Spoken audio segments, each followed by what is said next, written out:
మరి అపోస్తుల బోధ యందును, సహవాసమందును, రొట్టె విరుచుట యందును, ప్రార్థన యందును ఎడతెగక ఉండిరి. నువ్వు బోధలో ఎడతెగక ఉంటున్నావా?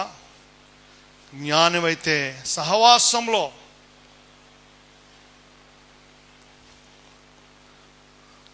కొంతమంది వర్షం వస్తే మొక్క మొలిసిపోతారు, పాపం గుడికి రారాలు.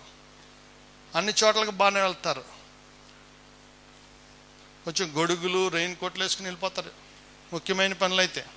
ఇదంత ముఖ్యమైన పని కాదు కాబట్టి దేవుణ్ణి తర్వాత దేవుడికి ఏ స్థానం ఇస్తున్నాం మనం?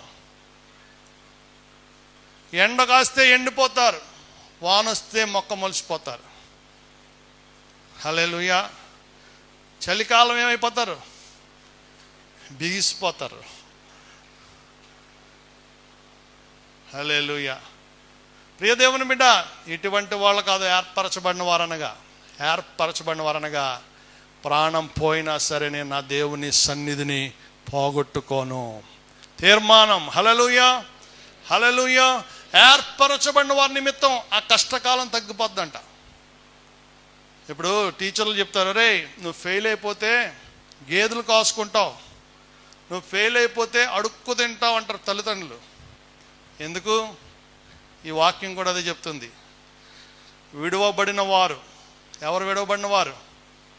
యేసు ప్రభువులో సరిగ్గా లేని వాళ్ళు ఏమైపోతారంటే భూమి మీద ఎత్తబడే గుంపులో ఉండరు, ఏర్పరచబడిన గుంపులో ఉండరు. వాళ్ళు ఇక్కడే ఉంటారు. అప్పుడు ఆ మృగం పరిపాలించే రోజుల్లో ఉంటారు. ప్రియ దేవుని బిడ్డ, 3 ముద్ర వేసుకోవాల్సిన పరిస్థితి వస్తుంది. కాబట్టి దేవుని వాక్యం చెప్తుంది, ఏర్పరచబడిన గుంపులో మనం ఉండాలి. సంపూర్ణ